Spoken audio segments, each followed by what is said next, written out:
Yeah. In the last class, we have studied about the signal degradation concepts. So I'll explain that signal degradation is from two things. One is from attenuation, another one is from distortion. So which is eventually a dispersion. So attenuation we have studied with three concepts. Attenuation due to atomic defects present while manufacturing. Attenuation, so that is absorption due to atomic defects, and absorption due to the external materials, which is the ingredients which are added during manufacturing, and due to the intrinsic material, due to the silicon dioxide itself. There are three things which we have discussed related to absorption. These three absorption give rise to the attenuation. This attenuation give rise to the signal degradation. That is one thing which we have seen. Apart from that, we have seen scattering losses. That is two types of scattering losses we have studied. One is Rayleigh scattering, and another one is Mie scattering. Scattering also leads to the signal attenuation, which eventually leads to signal degradation. So scattering is from density fluctuations or inhomogeneities present in the fiber. That is the other thing. So after that, we have studied about bending glasses. So bending glasses, if you bend your fiber, optical fiber to some radius, and with respect to the bent radius, you're going to lose the some amount of the power will get into the cladding, which is eventually lost. So that also leads to the attenuation, which eventually leads to the signal degradation. That is another thing which we have studied in the last class. Apart from bending losses and your absorption losses and scattering losses, there are some other kind of losses called as the core cladding losses. Okay, this is due to the core cladding itself, because you have a different refractive index in core as well as in cladding. So there may be some amount of loss of information may happen. So that can be studied through the core and cladding losses. While studying core and cladding losses, you should consider that all the other losses are zero. So assume, that is assumption. So assume that bending losses are zero. There is a straight fiber. Assume all absorptions are zero. Then you study your core cladding losses. So then, since the core and cladding have the different refractive indices Ri, so refractive indices of core is N1 and cladding is N2 refraction. Hence, they have a different attenuation coefficient. So they have different attenuation coefficients. So they will attenuate differently. So when the light passes through them, so the coefficients are written as alpha 1 and alpha 2 for our theoretical explanation. Alpha is attenuation constant with respect to dB per kilometer, that we have seen in this chapter itself. So if you take any step index fiber and try to analyze core cladding losses, neglecting other losses, you can derive it as alpha Vm. Vm is a particular order. So 1, 2 or 0, 1. So I have told there is a different modes. LP01, linearly polarized modes, 0, 0 linearly polarized 1 modes. They have a different electric field and magnetic field patterns. So they are called as orders, that we have studied in your microwaves. So similarly, in optical signal also, there are different modes will be there. So different modes have different electric and magnetic field patterns. So for that, any one mode, consider a lower order mode, LP01. Normally we consider that. So for that, your attenuation is given by alpha Vm is equal to alpha 1 attenuation coefficient at the core and the fractional power at the core. So P is the complete power. So if you take a light beam and plot its intensity pattern or power pattern, then the total power present in that light beam is P. So some amount of the power gets into core, very little amount gets into cladding. So the fractional power, that is the fractional power present in the core with respect to the total power, is P core divided by P. So that is written. This is the fractional power present in the core compared to that of your total power. Then some amount of light gets into the cladding, and there the attenuation happens. That attenuation is called as alpha 2, and the fractional power which gets into cladding is P cladding by P. So this is how we can represent in terms of equation the losses by core cladding, assuming other losses are zero. Okay, so then the total power. So another thing is, you can replace this the P core by P with some other expression, including a P cladding by P, because the total power P core plus P plus, leave this alpha 1 and alpha 2, P core plus P plus P alpha, P cladding plus P will always be equal to 1, Because so when you are sending complete power, assume that the total power is 1 watt, and it is distributed among core and cladding. So fractional power in the core plus fractional power in the cladding will always be equal to 1. So then you can replace this P core by P as 1 minus P clad by P, because P core plus P clad by P is equal to always 1. And then if you substitute P core by P by 1 minus P cladding by P, then you keep it. So otherwise you can replace this as 1 minus P core divided by P. That is also okay. So if you want to keep the powers in terms of fractional power of cladding core, then you can replace it with core. Otherwise you replace this with 1 minus P cladding by P, and then just substitute, multiply this alpha 1 minus alpha 1 P cladding by 2, and then rearrange the terms. Then you get into a expression called as alpha Vm is equal to alpha 1 attenuation coefficient at the core, attenuation coefficient cladding core into P clad by P. So if you know only the fractional power, because out of your syllabus there is an expression for P cladding by P, that's why they have kept it in this one. So there is already derived equation is there. So for that purpose, they have kept it in terms of P clad by P. Okay. So we know that P core by P and P cladding are the fractional powers, and we also know that P core by P plus P cladding by P is equal to 1. So yeah, that is not there for your syllabus. P cladding by P derivation, that is done for a certain modes, and it can be replaced from that particular expression as n square at 0. At 0 means at fiber axis, at the center of the core. At the center of the core, the refractive index at the center of the core. Uh, if you want to write this in terms of refractive indices, for any graded index fiber, this is for a graded index fiber. In the book, in the textbook, they have written, if you want to know for a graded index fiber, loss at radial distance, loss at radial alpha r. So take a fiber, just wait a minute, uh, yeah, right, yeah. So if you take a core, if you take a core, and if you want to, this is your fiber axis. At the center you have a fiber axis. You want to know the attenuation at some point. So alpha r is the attenuation at this particular point. Only at this point I'm finding the alpha. What is the attenuation at this point? So where r is the distance from fiber axis to the core. So maybe in terms of micrometer, maybe 1.3 micrometer, 1.2 micrometer. So if it is very less, it may be in terms of nanometer. So you are finding the attenuation at this point within the core itself. This is core, this is center of the core, and I want to know attenuation at this point. Then this is the expression alpha r at that particular point. It can be derived as, so this P cladding by P, don't worry, this is a derived equation, they have kept it, which is not there for your syllabus. It is n square 0. So it is the for a graded index fiber, at fiber axis you have a refractive index which is at the higher. So n, this is at the 0, r is equal to 0, this is n square minus r. At this point, what is the refractive index? Because graded index fiber refractive index is different at different points in graded index fiber. So at this point, what is the refractive index? And you are comparing with n square 0, that is at this point, because this point will be more compared to this point. Okay, divided by n square of 0 minus n2 square. N2 square is cladding refractive indices, okay, this is core, this is cladding refractive indices. N2 core refractive indices is n1, but within n1 for a graded index fiber it is different at different points. For that, this is derived. Okay, just replace it. Okay, so that is the derivation for that. Wait, I will. Okay, yeah. So and also, so now you are knowing the attenuation at that particular point. If you want to know the attenuation over a complete length of fiber, then you have to integrate. So if you integrate with respect to this at all the points from alpha to 0 to infinity, so assuming that fiber length is infinity, if you take a length 0 to L, so then your loss of the given mode is expressed as alpha graded index fiber is equal to 0 to integration of 0 to infinity alpha r multiplication of pr, power at that particular point, into r into dr. So divided by pr and r into dr. So that means, just a point, I will annotate it. Yeah, so take the core. So fiber axis, you have a center. So at the center you have so this is, at some point you have found the power.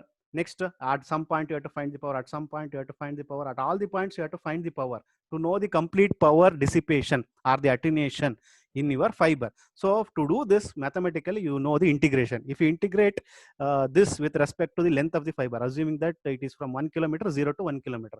Now he has taken it as infinity. So assuming that the length of the fiber is maximum.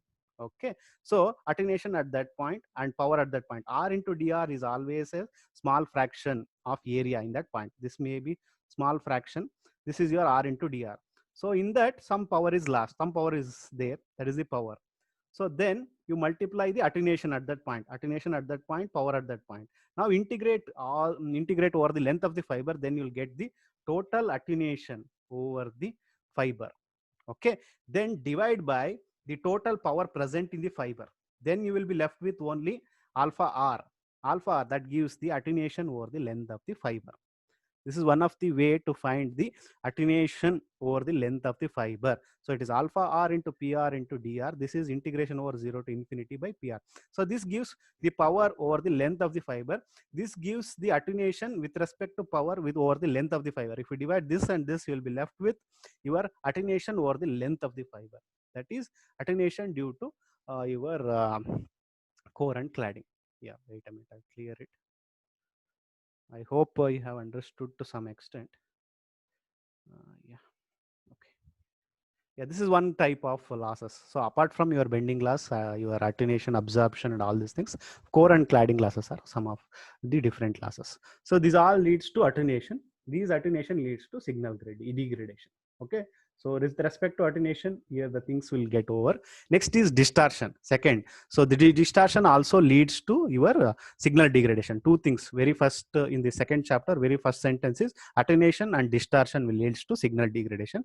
Within attenuation, we have studied all these things. Next, we'll go for distortion. Okay, that is signal distortion will leads to dispersion. In case of your optical fiber, distortion will lead to the concept called as dispersion. I'll explain that. The distortion is the pulse get distorted as it travels along the fiber length. If the light beam get distorted when it is transmitted over the length of the fiber, then the pulse will spread in the fiber is referred to as dispersion. Wait, I'll annotate it. Yeah, in case of yeah, in the first class I explained that. So this is, so if you want to send some 0 1 and 0 1 in terms of your which one, in terms of your ASK, then this is 1, this is 0, no information, sorry, 0, then this is again 1. So if you are sending with ASK, A1 with respect to some amplitude, 0, nothing is there, again 1 is some amplitude. So when the signal gets distorted, the chances of this pulse may overlap with this pulse, and there is an overlapping between these pulses, which eventually leads to the wrong decoding at the receiver. That is your distortion.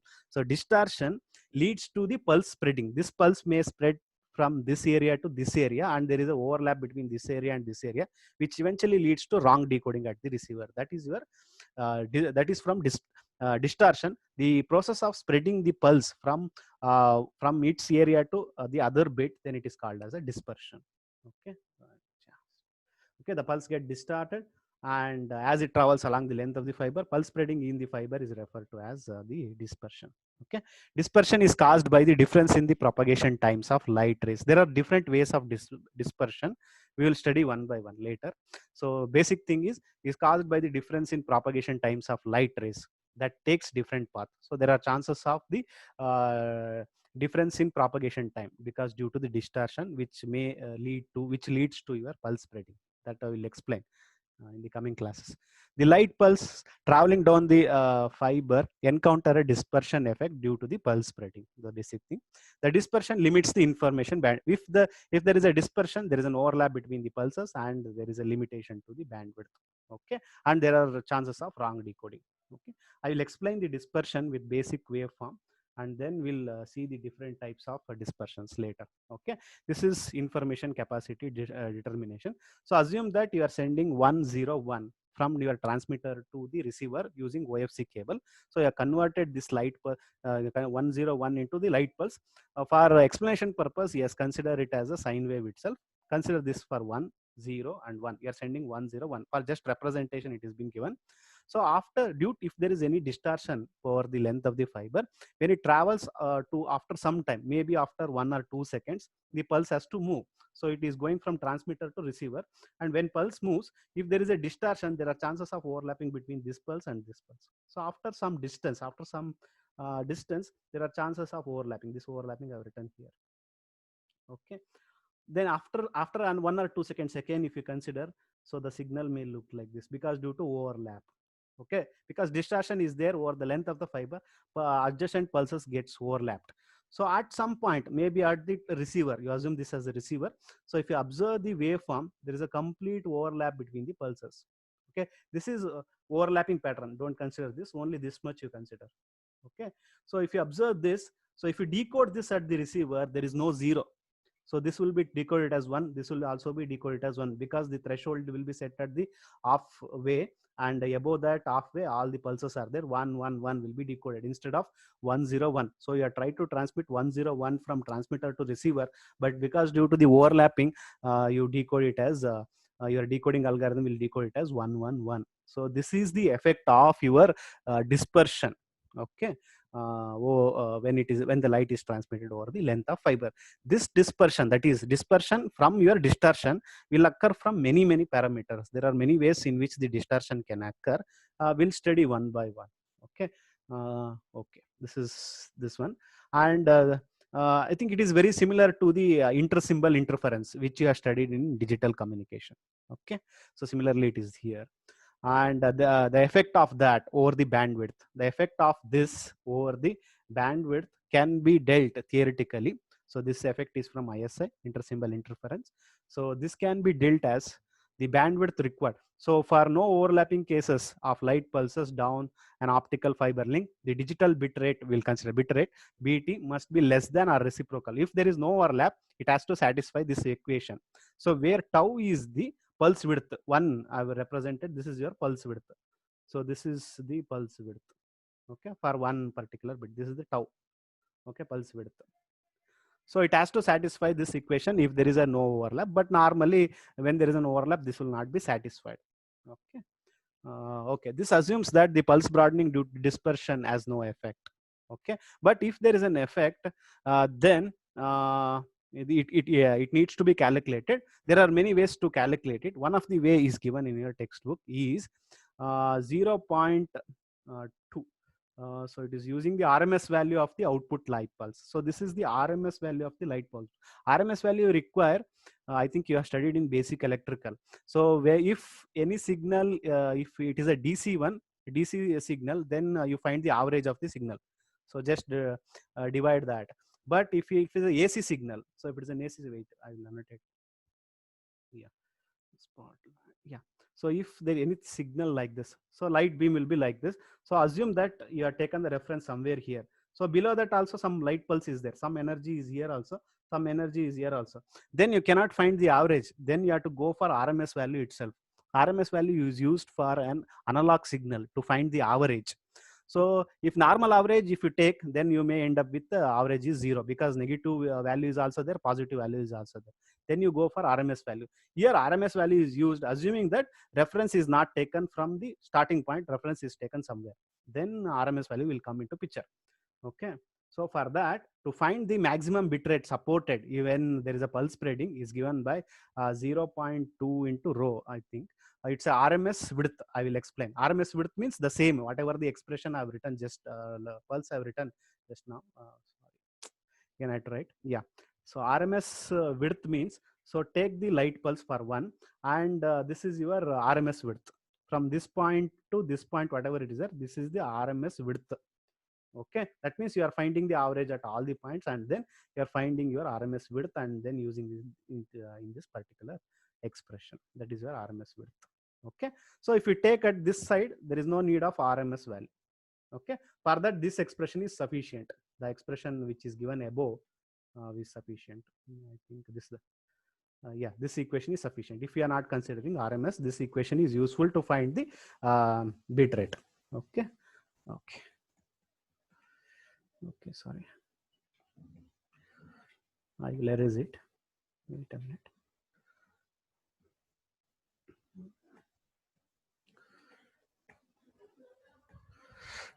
right.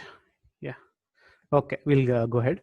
Yeah, next there is a problem related to that. A multimedia gradient index fiber exhibits total pulse broadening of 0.1 microseconds over a distance of 15 kilometer. So length between transmitter and receiver is 15 kilometer. Pulse broadening. So that means extra broadening has occurred from one pulse to other pulse. That broadening is 0.1 microseconds. Okay, extra broadening. Okay, estimate the maximum possible bandwidth. So you have to estimate the bandwidth, whatever the equations which we have studied. You just assuming on the link, assuming ISI and pulse dispersion per unit length, okay, with respect to kilometer or meter in this case, and bandwidth length product.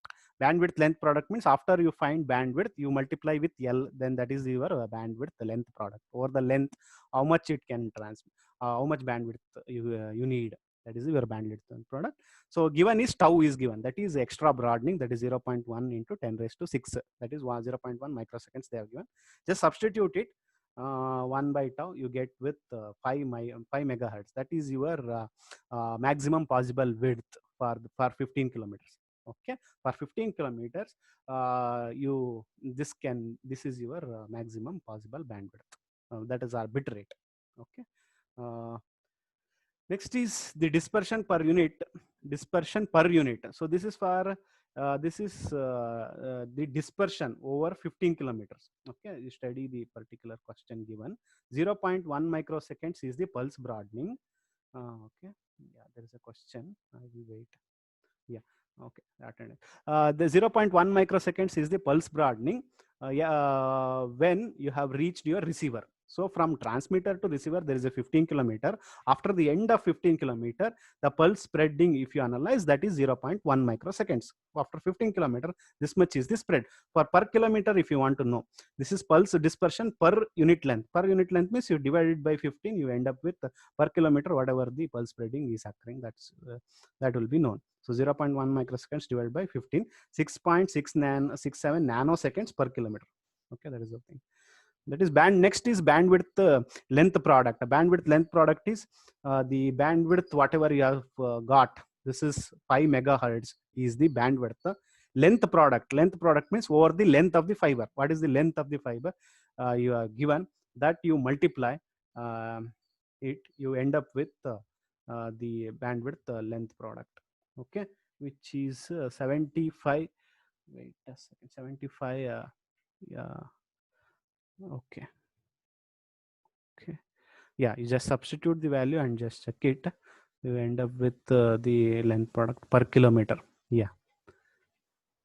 Okay. So this is I think -9 is there. Just take -6, calculate it, because when you go to the numerator, 10 minus 3 becomes 10 raised to 3. Then that is your kilometer. That's why it is written. So you only take -6 and calculate it. Then you end up with your this thing. Okay, so we'll see that. Next is dispersion. So whatever the effect you have seen here, so this effect will occur due to many parameters within the fiber that we have to study. We have just studied the basics related to dispersion, how dispersion occurs. Then we will go analyze why it happens. Okay, so there are many ways for the dispersion to occur. There are two types of dispersion. One is intramodal dispersion, another one is intermodal dispersion. We'll study in depth in the next coming classes. Intramodal dispersion is it occur so there are three types. Again, in intramodal dispersion there are three types. One is material dispersion and waveguide dispersion, as well as polarization mode dispersion. In some books they consider it in intramodal, otherwise in some other books only they consider two things. Material dispersion and waveguide dispersion are the two things within your intramodal dispersion. Another one is intermodal dispersion. So we'll see. Intermodal dispersion means, so if you are sending multi-modes, so if you are sending your light beam in multi-mode, in the way of multi-mode, that means two different modes are transmitting the same kind of data, then it is a multi-mode. So one mode may go at a faster rate, another mode may go at a lesser rate, lesser speed. Okay, so if they don't go at the same speed, then then there will be a delay between one pulse to another pulse. That delay leads to the dispersion. So that dispersion leads to your signal degradation. That is called as intermodal. So assume for a multi-mode case, if the speed of one of the mode is faster compared to another mode, then there is a difference between the speed in the pulses. Then that leads to intermodal dispersion. We'll see that in depth with respect to the derivation. There is a derivation also. We'll see that in coming classes in intermodal dispersion. So this is basic. So intramodal dispersion is the also called as chromatic dispersion. We'll see that may occur in all types of optical fiber and result from the finite spectral line width of the optical source. This is from two cases. One is I'll study.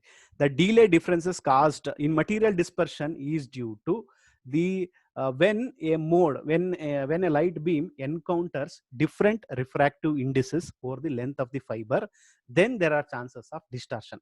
That means if the fiber is not perfect, not manufactured properly, so if there are extra things are there, then your light beam will encounter different refractive indices. When it encounters different refractive indices, there are chances of distortion.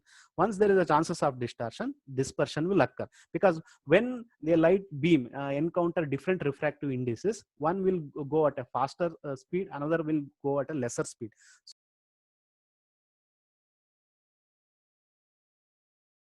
Okay, sorry, I got disconnected. Okay, we'll study this in next coming classes. We study this in next coming classes.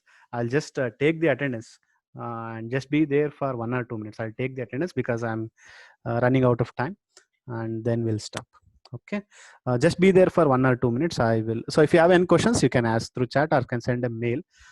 Yeah, wait for 1 or 2 minutes. Okay, I'll take my attendance. Okay.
Okay, thank you.